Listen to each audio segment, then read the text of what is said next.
एक breaking news समोर येते। माणिकराव कोकाटेंनी अजित पवारांकडे राजीनामा सुपूर्द केलेला आहे। सध्याची महत्त्वाची आणि मोठी बातमी आपण पाहतोय। माणिकराव कोकाटे यांनी अजित पवारांकडे राजीनामा सुपूर्द केलाय।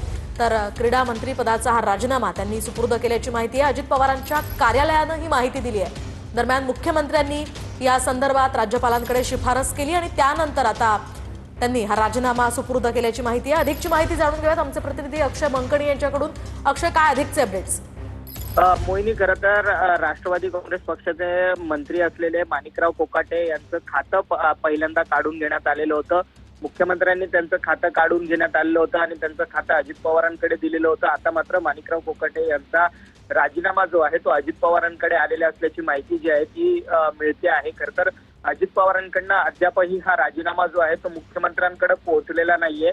अजित पवारांकडेच हा माणिकराव कोकाटे यांचा मंत्रिपदाचा राजीनामा जो आहे तो सुपूर्द करण्यात आलेली असल्याची खात्रीलायक सूत्रांची माहिती आहे। खरं तर शुक्रवारी सदनिका घोटाळ्याच्या संदर्भात मुंबई हायकोर्टामध्ये याचिका दाखल झालेली आणि त्याच्यावरती सुनावणी आहे। या सगळ्या सुनावणीवरती उपमुख्यमंत्री अजित पवार, जे राष्ट्रवादी काँग्रेस पक्षाचे अध्यक्ष आहेत, ते खरं तर लक्ष ठेवून असणार आहे आणि या सगळ्या सुनावणी दरम्यान काय नक्की कोर्टाकडनं निर्णय दिला जाणार आहे त्यावर अवलंबून ही सगळी प्रक्रिया असणार आहे। त्यामुळे आता मात्र माणिकराव कोकाटे यांनी आपला राजीनामा जो आहे तो अजित पवार यांच्याकडे सुपूर्द केलेला असल्याची खात्रीलायक सूत्रांची माहिती, परंतु अद्याप हा राजीनामा जो आहे तो मुख्यमंत्र्यांना देण्यात आलेला नसल्याची माहिती जी आहे ती समोर येताना पाहायला मिळते। त्यामुळे माणिकराव कोकाटेंना जर शुक्रवारी कोर्टाकडनं जर दिलासा देण्यात आला तर पुन्हा एकदा माणिकराव कोकाटे जे आहेत ते मंत्रिपदावरती कायम राहण्याची दाट शक्यता जी आहे ती या सगळ्या संदर्भात वर्तवली जात असल्याचं